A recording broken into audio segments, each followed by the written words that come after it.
What up, Lamont Smith? Back at you. These are some more dreams. So, I'm gonna try to do things on a different note. It's gonna be a little mixy right now because I just want to get these things out. This is gonna fall into the relics section again. I think I did the Jews and relics earlier. This is gonna fall into that. But I'm gonna also give you a dream on a lighter note because this was an awesome dream and I would like to share it. All right, I had a dream one day. I was in a barn with this man, and he had a staff in his hand. And he was like an older African American, not African, well African gentleman. I don't know if he's African American because we had on looked like something that be worn in Africa, and he had a staff in his hand. So I'm talking to him, we talking. So all of a sudden I told him like if he can find me or something like that, then like we started playing like some weird game. So I ran and I lifted up the earth, like the grass to the earth, like say it was grass outside. I lifted up the earth and covered myself in the grass. So now it's like I could see out the grass, but he can't see. He's supposed to be able to only see grass. So the whole thing was, can he find me?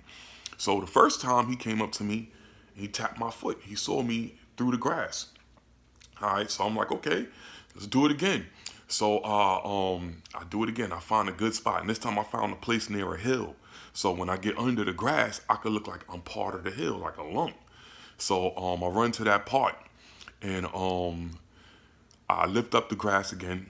This is crazy. I lift up the earth, went under the first layer of earth, and then try to make myself look like part of the hill in the grass. And I'm thinking he would not be able to find me. So again, he comes and he looks and he sees me and I see him, but I'm thinking like he can't see me because I'm well matched with the mountain hill next to me. Like I'm under the grass, so it looked like grass going up a hill. Like you shouldn't be able to see me. That's what I'm thinking. So he comes right up to where my stomach is and he grabs his staff and he went to go hit me in the stomach. And I started laughing really hard. I mean, really hard in real life. I woke up laughing in a dream. You know what I'm saying? So that was a wonderful dream.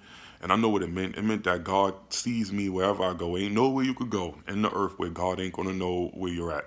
You could be in the highest of heavens, He's gonna see you. You could be in the lowest of the earth, He's gonna see you. You could be in the sea, He's gonna see you. Wherever you go, you're not hidden from the Lord.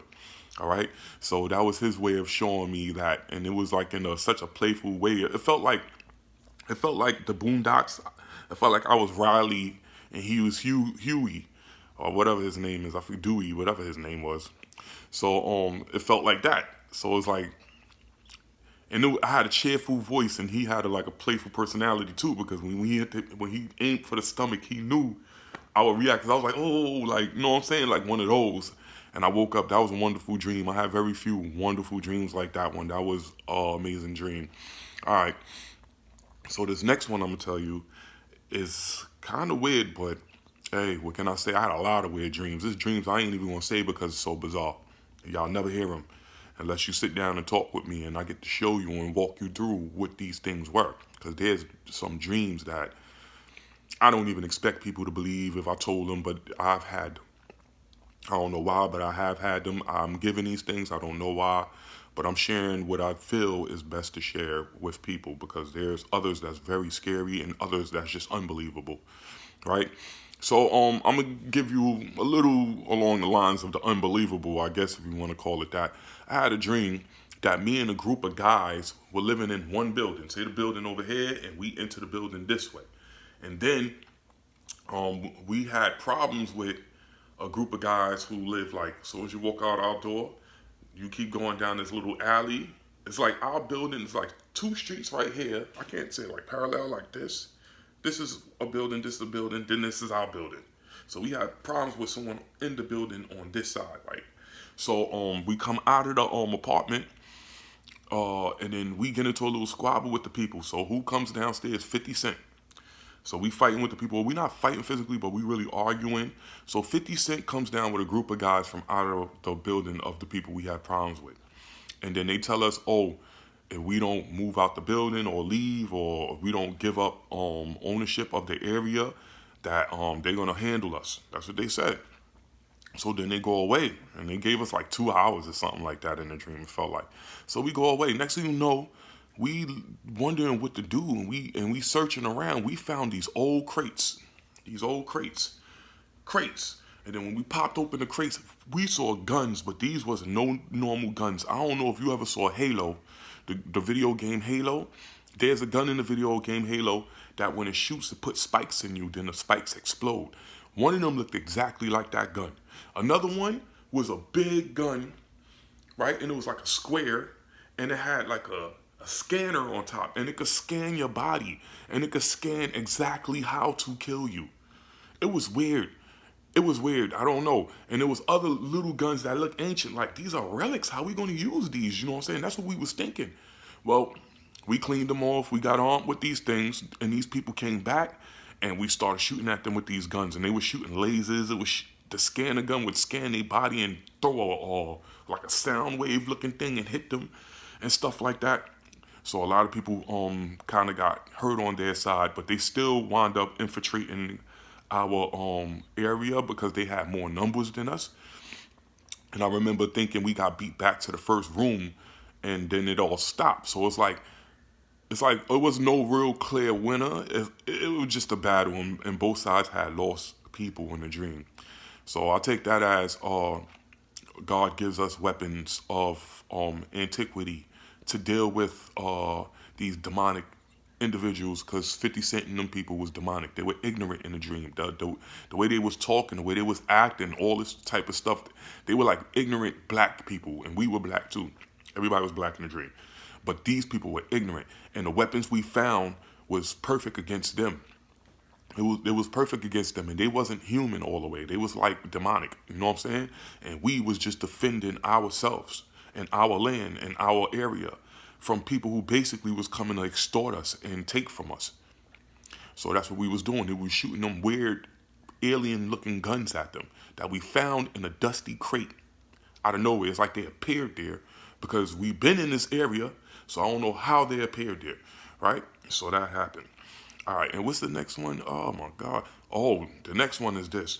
This is going to be a little crazy, so I'm going to be careful because this dream I had forgot totally about. And then all of a sudden, I'm sitting here one day and God just dropped it right back in my mind, so I think it needs to be told.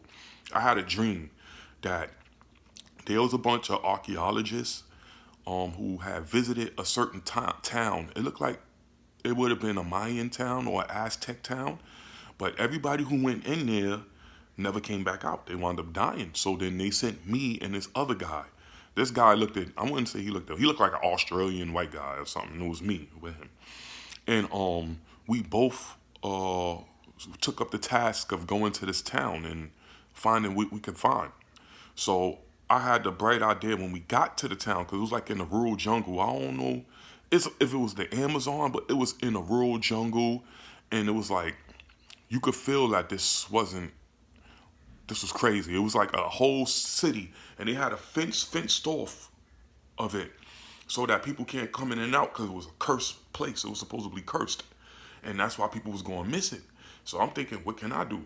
So I got lengths of rope, like, rope that you could drop into the sea and you could check the depths of the sea. We got rope of that type, and we went into the town, and we tied the rope to the tree outside of the town before we crossed the threshold of the cursed town. So now we tied the rope to the tree, and now I'm letting the line out as we go and exploring. We see ancient pyramid-looking buildings. We see ancient-looking buildings that is old, and it look like it's overgrown with grass now and stuff like that. And then we come to the point where we went so far that we ran out of the first rope. So I had to tie the rope up, and then I tied another rope to the tied rope and continue the length. We made it to this building, and this building we went in, and it was traps everywhere. It was booby traps, right? So I went one way, and dude went another way. I fell down into this thing, and I don't know what happened to him. He went straight. I fell down to this thing, and I'm gonna say I found this room, and in this room there was this box like in the center of the room. So I go up to the box and I open the thing, and it's like a key. It looked like a key with a butterfly attached to it, I want to say. And it was an old key. And as I'm holding the key, some women appeared.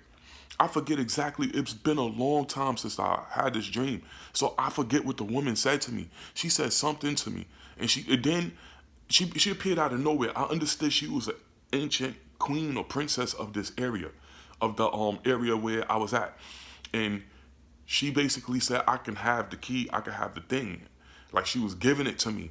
But someone opposed her. I heard a voice oppose her, say no, like, and it was like another spiritual being there with her, and she was a spiritual being, and it's like it opposed her, but she overruled him and let me have it, let me have the artifact. So I forget what had happened, so I'm not gonna freestyle. And now I'm on my way back out. Now we on our way back out, but the way we came in, everything looked different on the way back out. And I don't know where dude I was with went. I think he didn't make it because I didn't see him no more after that. He went his way in the tunnel and I went my way. And I got the sense like I was blood related to the area, and that's why I was able to find a relic. I was led to it.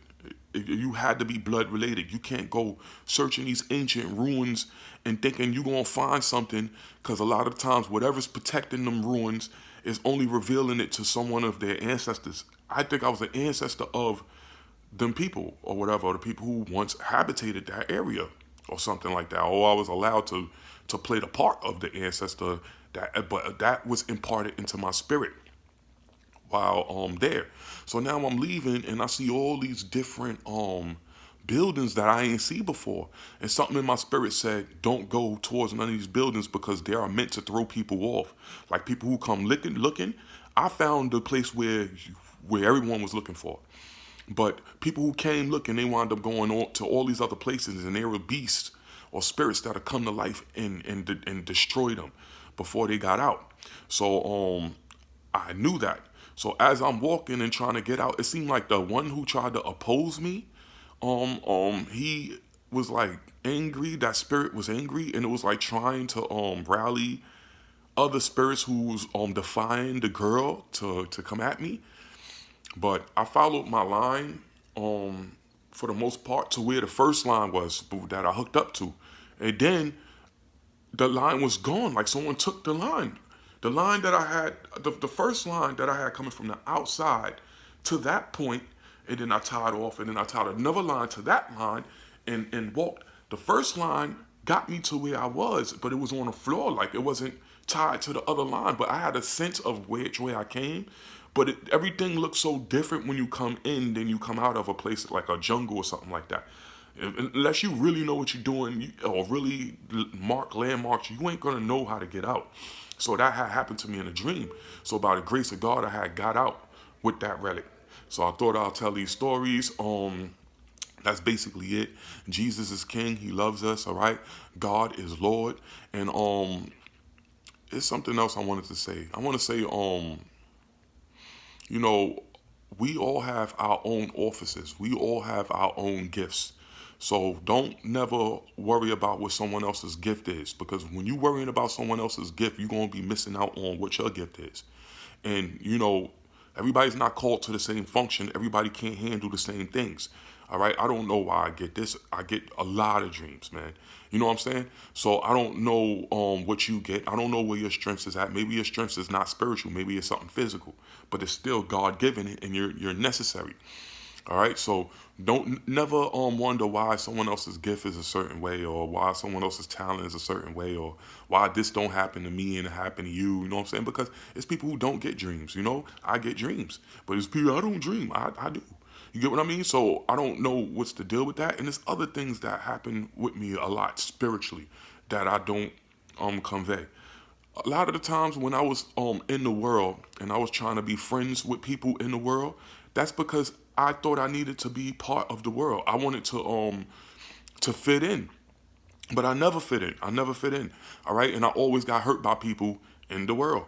You know why? And at the same time I was getting hurt by people in the world trying to fit in, a lot of this stuff with dreams and a lot of this stuff with the Lord dealing with me was happening. So a lot of the times you talking to people and you see them trying to hook up with you or try to hang out with you, you don't know what they going through in their homes, on their beds, spiritually. You don't know. All you know is that I'm in the world, you in the world, and we trying to get together in the world, so we could have fun, some type of fun, or be friends, or lead your own life outside of the spiritual things that's going on at home or with God or whatever. So a lot of the times when you saw me trying to be your friend, all right, when you saw me trying to bag you and all of that, I was just trying to find myself in the world because I thought that's who I was.